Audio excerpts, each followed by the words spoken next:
We're going to look at here a swing with what's called the orange whip. It's a weighted and very flexible shaft. And oftentimes you'll see people making great swings with a training aid like this. And I think one of the reasons is the motivation behind the swing. When we're swinging a regular golf club at a golf ball, the motivation is to hit the ball.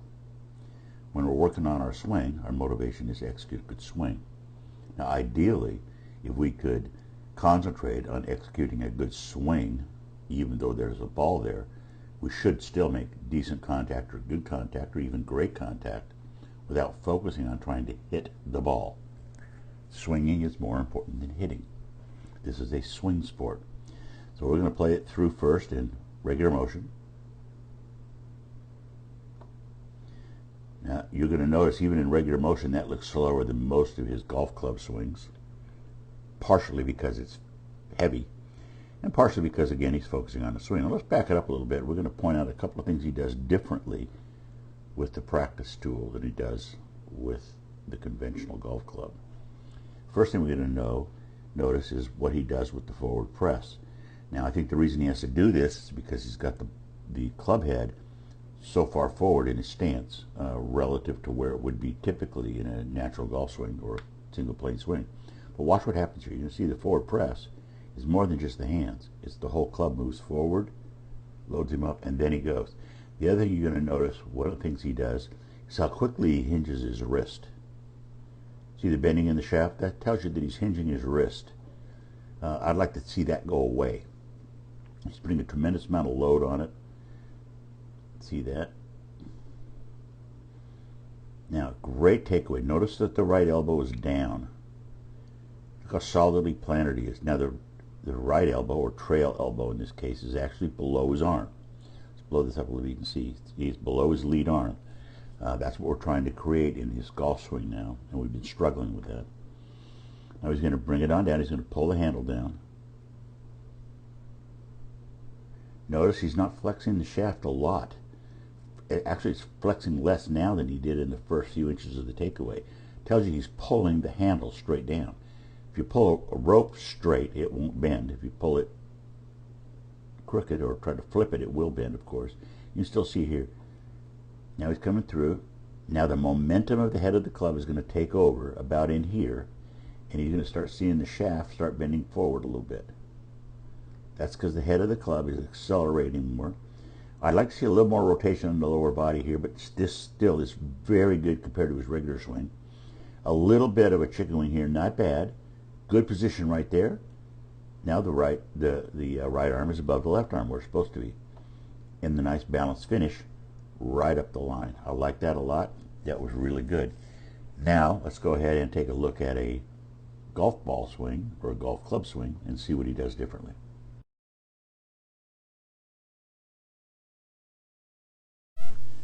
Now the setup looks pretty similar to what he did with the orange ball. There's a flaw in the setup in that I'd like to see the club shaft being an extension of his lead arm. So, whoops, that's the wrong device. Let's clear that out of the way. Let's go back and take a nice red line here. I did it again, didn't I? Red line.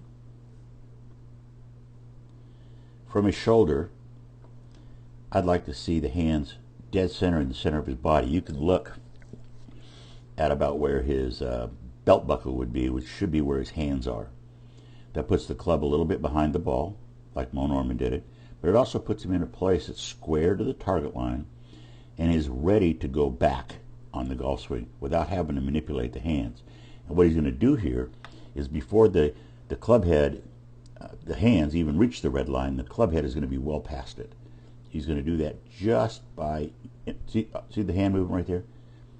That's creating all kinds of problems in timing and how do I get the club back to where it was at setup. I've lifted it off the ground, I've moved it inside, I've rotated my hands, I haven't moved my body at all. The club is no longer an extension of my left arm. It's now acting independently, and now I have to manipulate the face of the club to get it back to the ball at the right height and the right direction. Pretty good takeaway here. Nice width there. Got a nice 90-degree set. And he's holding that 90 degrees pretty good to about here. Good rotation, loading into it. Up it comes a little bit. See the shoulders pulling up a little bit. The left shoulder's going up more than the right shoulder's going down. Therefore, his lead arm is lifting and his trail arm isn't going down. So he's not going to get himself into position. Take a look at the club face. It's wide open at this point. He's coming through. He's going to release the club head a little early. The club head is getting ready to pass his hands already. He's going to catch the ball high and out on the toe and get all stiffened up. You can see how his hands have broke down, his left elbow's flying way out, big chicken wing. You didn't see that with the orange whippy stick.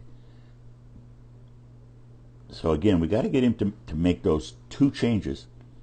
Do not manipulate the club head. Let the club head do what it's trained to do, and it's trained to do by physics. That's designed in by the force of nature. It's going to go along. If we move the handle correctly, the club face has got to go with it.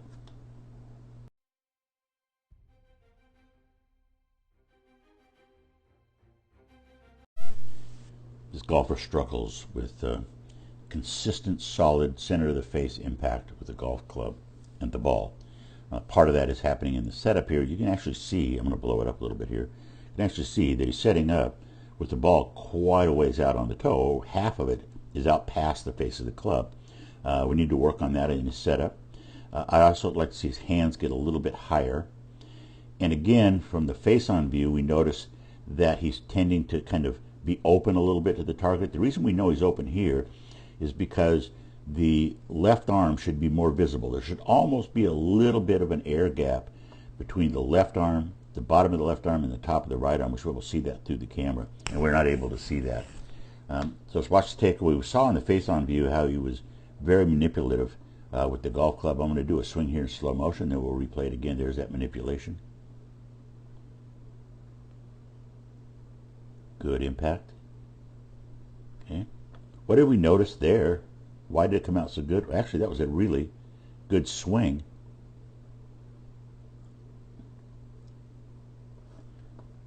He makes it more difficult because his setup, if he returns back to the setup position, he's not going to hit the ball well. So he has to move things around. So let's draw a couple of things in. We'll draw in the swing plane and his relationship of the swing plane to the arms. That should be straight on, 180 degrees. There shouldn't be any angle there at all. That golf shaft should run straight up under his lead forearm. That would get his arm higher than it belongs. And we change the angle and dimensions of the golf club in the golf swing. Remember, in the golf swing, there's only a few things that we have to control. And one of the things that I'm not going to mention is we don't control the face of the club.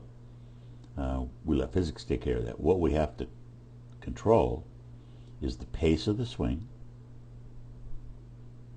right? The path of the swing, the pace of the swing, and the bottom of the swing arc. And there's two bottoms to the swing. The bottom that would be the furthest away from your body, which is an angled, like that. That would be that kind of a bottom. And then there's the bottom that's the ground. Those are very difficult to manage because we can't see them. So the less we move, the more likely it is we're going to return the club head back to where it started. In this case, we don't want it to come back to where it started or hit the ball out on the toe. So let's watch the takeaway again. You're going to watch the manipulation of the hands. There they go. Hands are coming up, rotating. The hands are rotating a lot. That shuts the club head down, creates kind of an awkward feeling. It's going to come up. Now, right here, the club face should be parallel to the lead arm. That's where it is at setup. How's he going to make the club work? Now, the club is designed to rotate.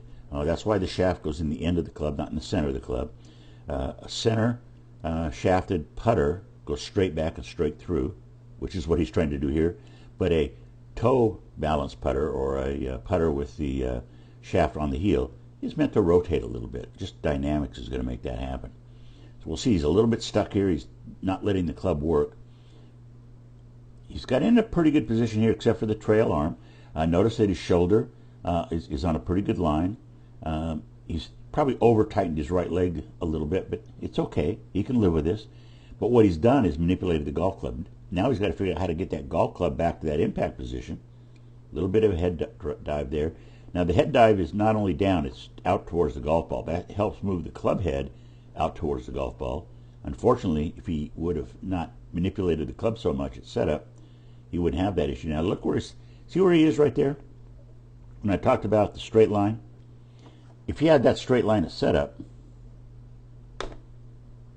what would we have seen? We'd have seen the hands where they belong, which is where they are now, and we would have seen the air gap that I talk about between the lead arm and the trail arm. Let's clear this out of the way. You can see that air gap right now is really big.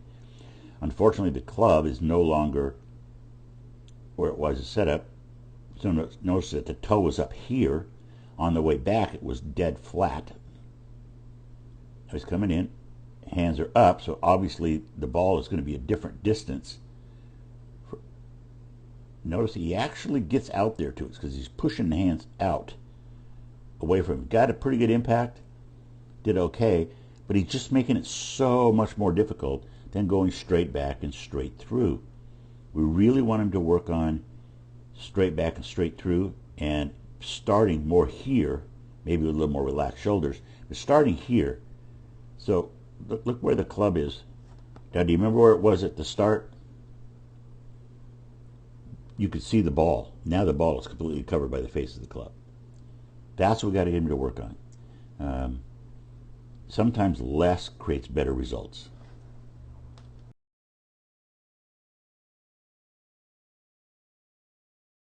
This is close to where you should be at impact. I'd like to see a little more flex in the knees and the left knee out over the toes. Practice in front of a mirror. Watch the takeaway, especially important. Have a good week.